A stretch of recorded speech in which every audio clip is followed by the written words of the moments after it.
Une ville surgie du Sahel avance, comme une anomalie méthodique, dressant ses lignes rouges là où régnait le sable et l'abandon. À mesure que les colonnes montent, le contraste devient brutal. Un territoire que l'on disait perdu révèle une cadence de reconstruction qui défie les récits d'aide extérieure et brouille les certitudes accumulées depuis des décennies. Alors que les premiers murs prennent forme, une question glisse sous la poussière. Que signifie, pour les habitants comme pour la région, le choix d'Ibrahim Traoré de bâtir sans permission et sans dépendance? Et si cette cité née dans le silence annonçait une rupture bien plus vaste que ses fondations visibles? Cette histoire promet plus qu'un simple chantier. Elle ouvre une démonstration risquée sur la capacité d'un État du Sahel à transformer une crise humanitaire majeure en moteur d'autonomie. Au cœur de cette promesse, un bénéfice précis se dessine. Mesurer si un pays peut reconstruire vite, proprement et sans dépendance extérieure. Une idée qui, jusqu'ici, relevait davantage du discours que de l'expérimentation réelle. Mais cette trajectoire reste fragile. Tout repose sur une équation instable où les ressources locales, la cohésion sociale et la maîtrise logistique doivent s'aligner sans marge d'erreur. La moindre faille, une rupture d'approvisionnement, une tension communautaire, une saison des pluies trop violente pourrait dévier l'élan collectif et renvoyer la région à ses vulnérabilités initiales. C'est là que surgit la vraie question, micro-hook. Si cette ville parvient à consolider ses infrastructures et ses liens sociaux, malgré l'adversité, que deviendra alors la norme pour les pays longtemps assignés au rôle de dépendants? Cette possibilité redéfinit les enjeux politiques, sociaux, économiques, mais surtout symboliques. 6 mois après une décision passée presque inaperçue à l'extérieur, les premières images aériennes révèlent une cité inattendue. Plus de 12 000 logements déjà tracés sur une zone que l'on considérait encore récemment comme impropre à toute installation civile. Cette apparition soudaine, ordonnée dans le silence administratif, est soutenue par un réseau de chantiers continu, inverse brutalement la perception d'un territoire présenté comme irrécupérable. Avant cette bascule, le Burkina Faso se trouvait au bord du gouffre. La violence diffuse, la sécheresse, puis l'effondrement de villages entiers avaient déraciné plus de 2 millions de personnes, poussant familles et communautés vers des camps improvisés autour de Kaya et Ouagadougou. Les ONG décrivaient une crise humanitaire structurelle. Les institutions internationales répétaient la même lecture. Dépendance inévitable, lenteur administrative, solution extérieure comme seul horizon possible. C'est dans ce paysage saturé de fatalisme qu'Ibrahim Traoré prit une décision qui détonne encore aujourd'hui. Transformer des terres arrachées aux groupes armés en un espace de reconstruction nationale, sans prêts étrangers, sans consultants internationaux, sans logo de bailleurs. L'idée semblait improbable. Pourtant, le dispositif s'est mis en place avec une précision inhabituelle. Des ingénieurs militaires pour structurer, des civils pour ériger, des soldats pour sécuriser et porter les matériaux, des équipes locales pour mouler les briques directement sur site. Peu à peu, cette organisation a converti ce qui n'était qu'un champ de poussière en chantier structuré, avec routes naissantes, puis creusées, premières écoles élevées au milieu des bâtiments. La causalité devient alors lisible. Une baseline faite de déracinement massif, une décision politique d'urgence, une mobilisation des ressources nationales. Une ville qui émerge, dans un laps de temps inhabituellement court. Dans cette chaîne, le point de rupture tient au choix de rompre avec l'attente, poser des fondations plutôt que des tentes, bâtir avec l'or du pays plutôt que de le laisser filer dans des circuits extérieurs, requalifier les déplacés comme bâtisseurs plutôt que bénéficiaires. Dans la poussière rouge où les machines tracent encore des sillons, ce ne sont pas les plans techniques qui racontent le mieux le début de la transformation, mais les visages qui s'y accrochent. Mas, un ancien agriculteur, déraciné après l'incendie de son village, devient maçon en quelques semaines. Il aligne les briques avec une précision nouvelle, comme s'il reconstituait morceau par morceau une part perdue de lui-même. À quelques mètres, une jeune veuve qui avait passé des mois sous une bâche trouée organise désormais les équipes de transport du ciment. Elle dit qu'elle n'a jamais porté autant de poids, mais jamais porté autant d'avenir. Ces trajectoires individuelles, apparemment modestes, servent de fil conducteur pour comprendre la portée précoce du projet. Car la transition ne se limite pas à changer de lieu. Elle recompose le rôle social des déplacés. Ceux qui se percevaient comme comme victimes deviennent artisans involontaires d'un quartier neuf, responsables d'une étape du chantier ou d'un système logistique. Cette requalification agit comme un antidote discret. Elle rétablit le sentiment d'utilité, brise l'inertie psychologique laissée par les mois de survie et introduit un lien d'appartenance que les camps n'ont jamais pu offrir. Les ingénieurs militaires, habitués à des interventions strictement sécuritaires, apprennent à gérer des équipes civiles, à travailler au rythme des familles, des enfants, des horaires d'orzo disponibles. Les discussions improvisées au pied des murs montrent une cohésion naissante. On compare la qualité des briques, on réorganise les outils, on planifie la réparation d'un puits, chacun fonctionnant comme un rouage autonome dans la même direction. Ainsi, la transformation visible, les murs, les allées, les toitures, coïncide avec une transformation invisible, la restitution d'un rôle actif à ceux que la crise avait figés dans l'attente. Et c'est ce glissement, à lui seul, qui éclaire la portée réelle de ces premiers mois. Le déclenchement survient au tout début de la saison des pluies. Les unités du génie militaire reçoivent l'ordre d'avancer, non pas en formation de combat, mais avec des plans roulés sous le bras. Les bulldozers coupent les anciennes pistes rebelles. Les soldats sécurisent les abords. Les ingénieurs évaluent le sol.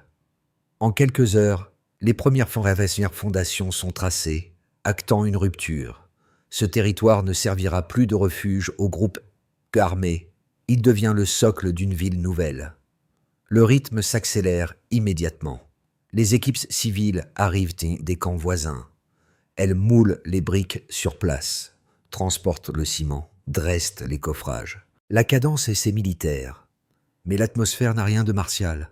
C'est une chorégraphie improvisée où chaque geste semble chasser un fragment de l'ancien chaos. Les convois se succèdent.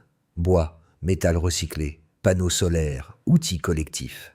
Le chantier s'étend d'heure en heure, absorbant la main-d'œuvre comme un organisme vivant en pleine expansion. L'apogée survient quand les drones filment la zone. Les images deviennent virales. Une ville lumineuse sous la poussière circule sur les réseaux locaux. La diaspora relaie, traduit, explique. Les dons arrivent. Les volontaires émergent. Ce qui n'était qu'un chantier d'État se transforme en expérience collective, nourrie par l'enthousiasme d'un pays qui découvre, stupéfait, le reflet de sa propre capacité d'agir. Dans les jours qui suivent, les premiers équipements sociaux se dressent. Une école, puis une autre. Les salles de classe naissent avant les bureaux administratifs, signe d'une priorité assumée. Les cliniques de proximité se montent à la hâte, mais avec une rigueur presque artisanale. Rien de sophistiqué, rien de superflu. Tout est pensé pour durer. Les puits sont creusés à intervalles réguliers, reliés à des réseaux simples mais stables. Chaque nouvelle structure attire encore plus de volontaires. Des femmes s'organisent en groupes de répartition, des jeunes trient les matériaux, des anciens veillent aux zones sensibles. C'est là que la bascule symbolique s'opère. Ceux qui vivaient sous des tentes deviennent les bâtisseurs de leur propre quartier. Ils racontent qu'ils n'avaient jamais pensé poser une brique autrement que comme un geste de survie. Et pourtant les voilà maîtres d'œuvre d'un espace qui portera leur nom, leurs fêtes, leurs habitudes. La terminologie change. Déplacé devient reconstructeur. Le mot se répand. Il restructure la manière de se présenter, de se regarder, de s'inclure dans une dynamique collective. Puis viennent que les retombées, visibles et invisibles. Les marchés improvisés ouvrent le soir. Des ateliers de réparation se multiplient. Les enfants apprennent à lire dans des salles qu'ils montrent du doigt comme si elles étaient déjà des trésors. Les réseaux électriques solaires s'allument à la nuit tombée, apportant une lumière douce qui tranche avec l'obscurité des camps. On plante des arbres plutôt que de dresser des bâches. On parle d'avenir plutôt que d'assistance. Le chaos reflue, la peur se déplace. L'ordre revient, non par décret, mais par habitude de construire ensemble. Et la rumeur commence à circuler. Ce chantier pourrait devenir un précédent africain. Le chantier finit par produire une quantité de données suffisamment stable pour mesurer, avec une précision nouvelle, l'ampleur de la transformation en cours. Ces chiffres ne résument pas l'expérience vécue, mais ils en tracent la colonne vertébrale, révélant comment une ville née du sable s'est convertie en moteur fonctionnel. Le premier indicateur concerne l'architecture même de la cité. 12 000 foyers opérationnels composent désormais le socle du projet. Chaque unité respecte un format standardisé, pensé pour durer sous climat extrême, offrant des espaces ventilés, une consommation énergétique réduite et une modularité suffisante pour accueillir familles élargies ou groupes recomposés. Cette masse critique d'habitation ne représente pas seulement une statistique, elle constitue une masse sociale stable, une phrase explicative immédiate. 12 000 foyers assurent une densité humaine suffisante pour stabiliser les quartiers. Le second chiffre renforce cette dynamique. 4 000 emplois locaux créés, dont une part importante assurée par d'anciens déplacés devenus techniciens, maçons, logisticiens ou responsables de maintenance. Ce volume d'emplois transforme une population en quête d'aide en une communauté productive capable d'entretenir ses propres infrastructures. Dans ce contexte, l'explication s'impose. Ces 4 000 emplois ancrent l'économie locale dans un cycle autonome durable. Le troisième indicateur renvoie à l'infrastructure essentielle. 23 écoles, 7 cliniques et 12 points d'eau fonctionnent déjà en réseau cohérent dans le périmètre urbain. Ces équipements distribuent un accès équilibré à l'éducation, à la santé primaire et aux ressources hydriques, comblant les manques historiques des zones affectées par les déplacements massifs. La logique devient visible. Ces structures réparties assurent au quartier une continuité de service cruciale. Mais l'intérêt des données ne réside pas uniquement dans leur dimension comptable. Elles dessinent les mécanismes d'une mutation profonde. La ville s'est construite sans emprunt extérieur, grâce à l'or national, au recyclage du métal et à une chaîne logistique intégralement burkinabé. Le coût par habitation est ainsi inférieur de 40% à celui des projets classiques d'aide internationale. Non parce que les matériaux sont moins chers, mais parce que la dette, les consultants et la sous-traitance étrangère ne pèsent plus dans l'équation. Cette économie libérée de charges externes permet d'investir davantage dans la formation, la maintenance et l'expansion future. La logistique, elle aussi, fournit son propre lot de preuves. Les convois d'approvisionnement fonctionnent selon un système cadencé, où les zones de stockage, les équipes de distribution et les unités de sécurité collaborent comme un organisme unique. La régularité des livraisons garantit que les chantiers ne connaissent ni interruption, ni surcoût. Ce rythme maîtrisé contribue à la perception d'efficacité qui nourrit l'adhésion populaire. Les effets apparaissent ensuite dans le tissu social. Les conseils de quartier, composés d'habitants issus des différentes vagues de déplacement, décident de la gestion des équipements, organisent la circulation des outils partagés, évaluent les besoins prioritaires. Ce fonctionnement horizontal remplace l'ancien schéma d'attente. Les habitants définissent eux-mêmes les améliorations à apporter, ce qui renforce la légitimité du modèle. Enfin, les chiffres révèlent un phénomène souvent négligé. La confiance. Les enquêtes menées dans les zones réinstallées montrent une participation communautaire en nette hausse, une réduction des conflits internes et un sentiment collectif de sécurité plus élevé qu'avant la construction des premiers quartiers. Les données, ici, ne sont pas un vernis statistique. Elles capturent l'émergence d'un système social autoportant, façonné par les mains de ceux qui l'habitent. Les critiques les plus structurées se concentrent généralement sur deux thèses majeures qui, bien qu'opposées dans leurs intentions, convergent vers une même inquiétude, la possibilité que cette ville serve davantage un agenda politique qu'un projet de reconstruction durable. Ces arguments méritent d'être exposés dans leur forme la plus solide, Stillman, avant d'être confrontés aux éléments observables sur le terrain. La première thèse avance que la construction d'une cité impulsée directement par l'État, sans supervision internationale ni consultation prolongée, pourrait encourager une centralisation du pouvoir difficile à contrôler. Selon cette lecture, une ville bâtie par l'armée risquerait d'installer une forme de dépendance institutionnelle, où les habitants seraient intégrés dans un dispositif officiel plutôt que dans une dynamique réellement autonome. Cette crainte repose sur un précédent récurrent dans la région, l'usage des projets d'infrastructure pour consolider l'autorité, parfois aux dépens des libertés locales.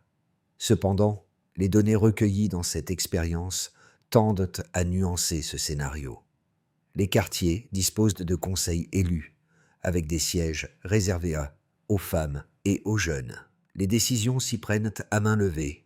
Les litiges sont réglés par des mécanismes mêlant droit coutumier et justice civile. Ces dispositifs limitent la verticalité et redistribuent la capacité de décision au niveau le plus proche des habitants, réduisant le risque d'une centralisation opaque. La seconde thèse critique affirme qu'un projet mené sans financement extérieur pourrait isoler le pays, l'empêcher d'accéder à des ressources matérielles ou techniques essentielles et fragiliser sa position régionale. Cette inquiétude s'appuie sur l'idée qu'un chantier d'une telle ampleur, déconnecté des bailleurs et des partenaires internationaux, manquerait de garanties, de standardisation ou de soutien en cas de crise.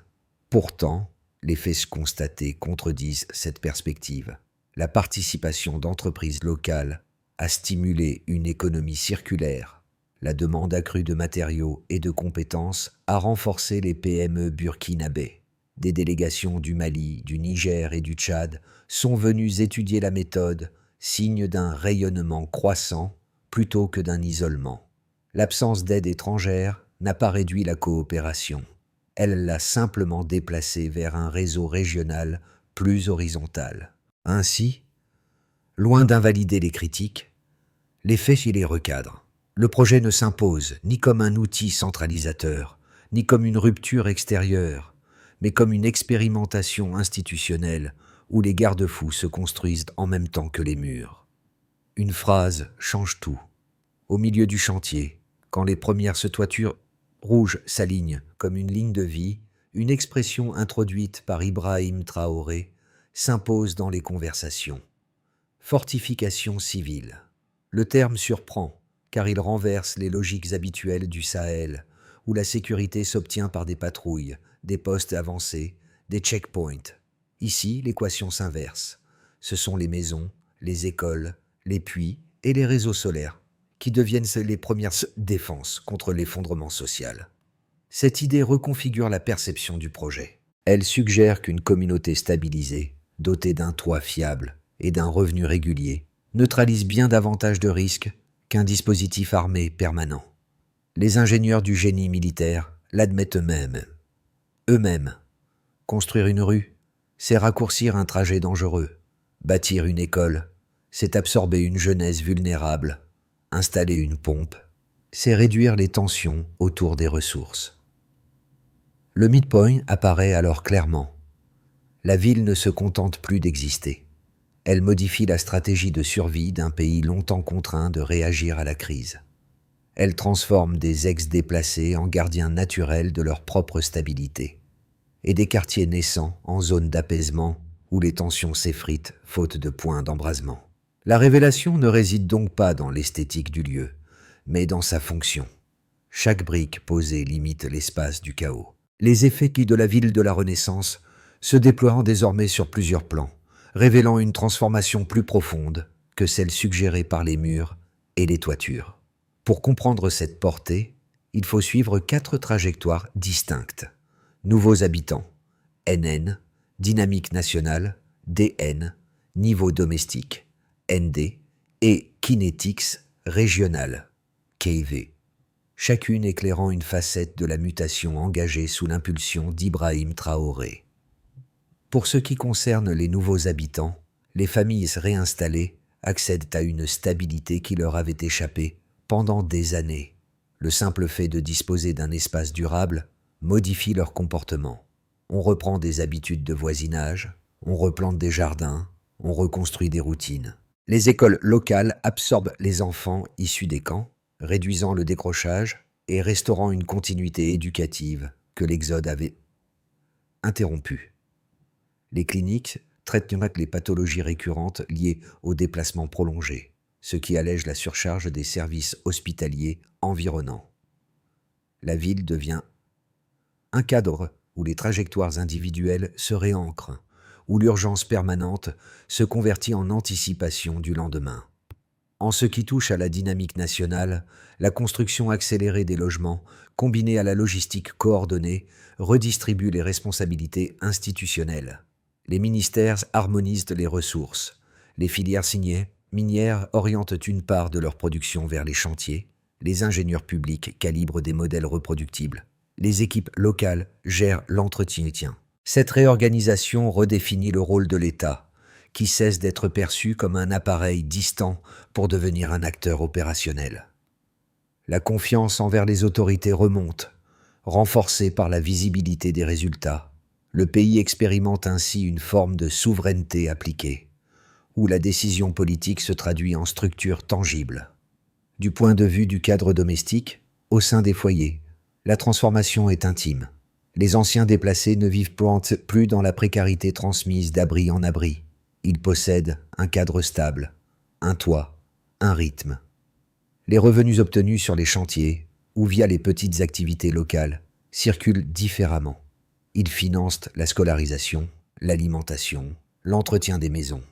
Les femmes, souvent premières organisatrices des équipes de briques ou de transport, gagnent un rôle accru dans la gestion quotidienne. Les jeunes, auparavant exposés à l'oisiveté forcée, trouvent des opportunités techniques ou artisanales qui renforcent le tissu social.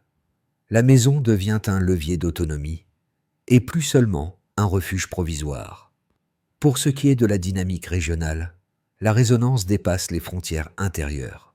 Les délégations venues du Niger, du Mali ou du Tchad observent le dispositif, curieuses de voir comment une ville construite sans dette extérieure peut se maintenir.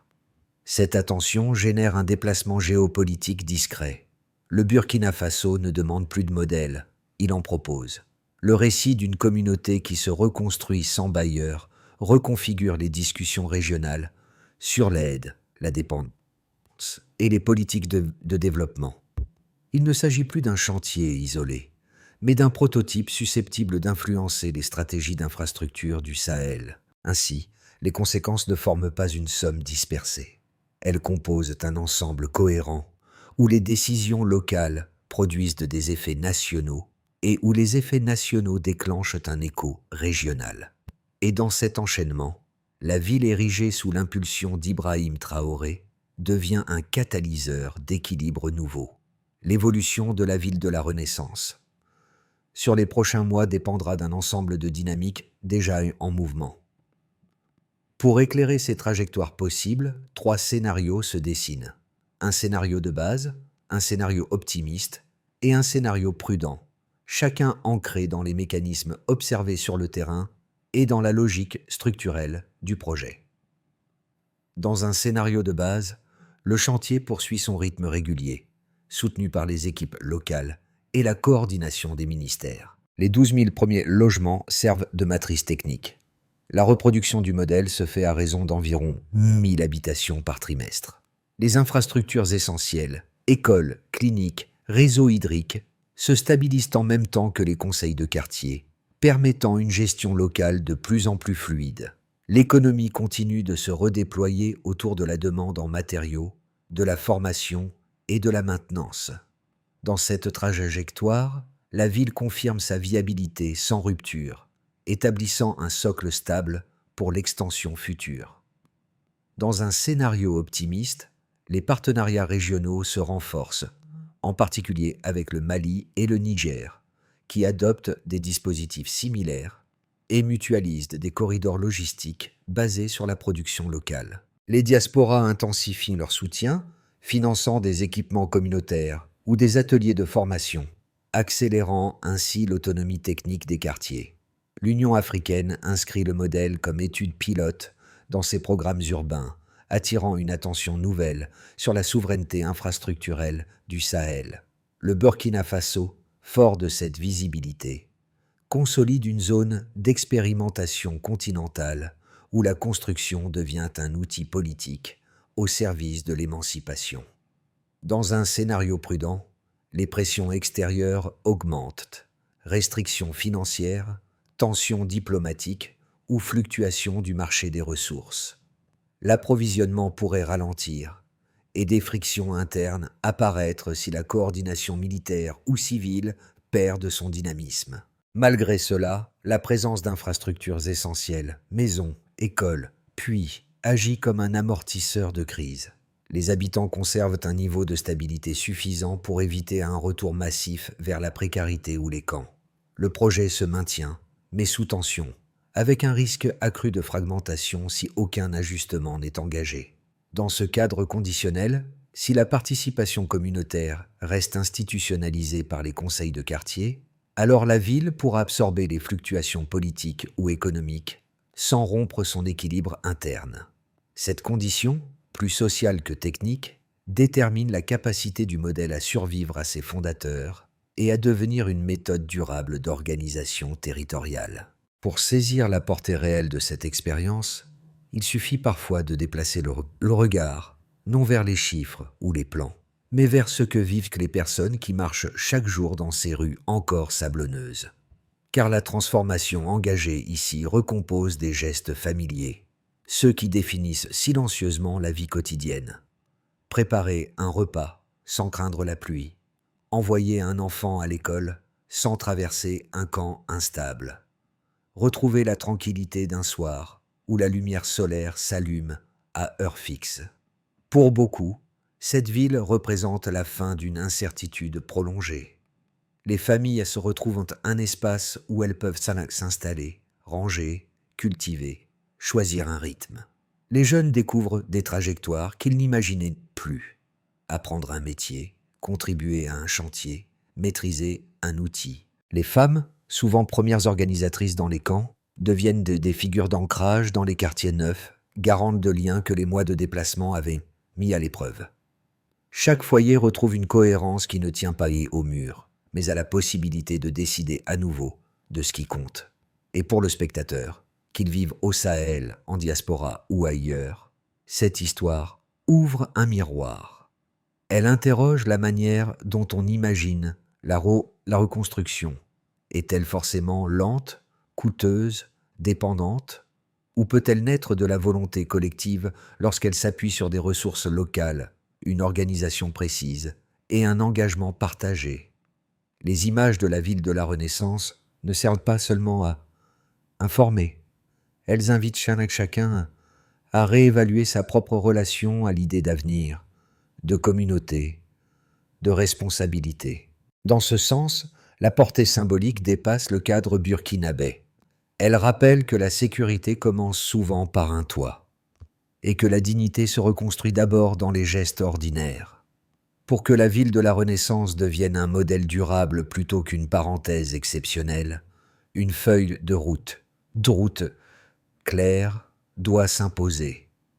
Elle ne repose pas sur des ambitions abstraites, mais sur une série d'étapes précises que l'administration d'Ibrahim Traoré peut institutionnaliser afin de transformer une réussite locale en méthode nationale reproductible.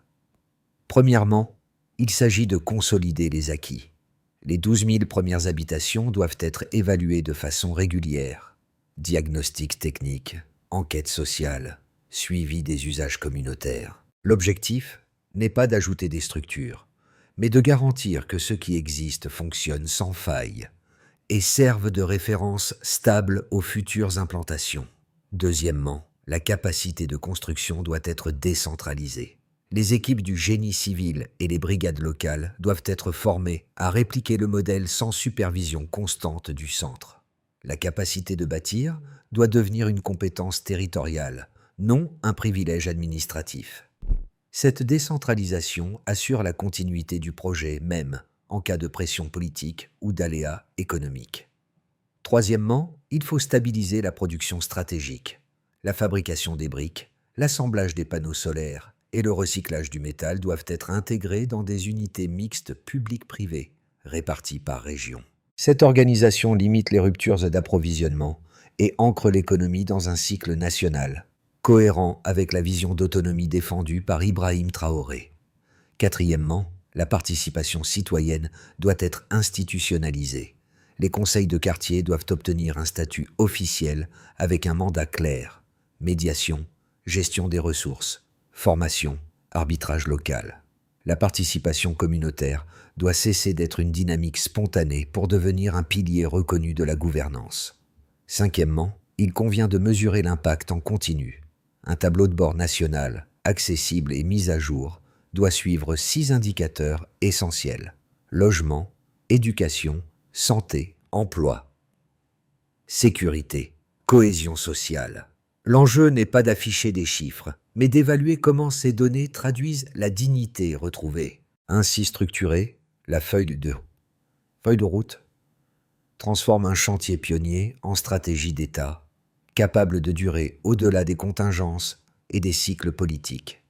Lorsque l'on revient vers les premiers visages du chantier, l'ancien agriculteur devenu maçon, la jeune veuve qui organisait le transport du ciment, on mesure la distance parcourue. Leur geste initial, fragile et teinté d'incertitude, est devenu un acte fondateur, celui de reprendre possession d'un avenir que les mois de déplacement avaient effacé. Ces personnages guides n'incarnent pas seulement une réussite individuelle, mais la preuve vivante qu'une communauté peut se reconfigurer lorsqu'elle retrouve un rôle actif dans sa propre reconstruction.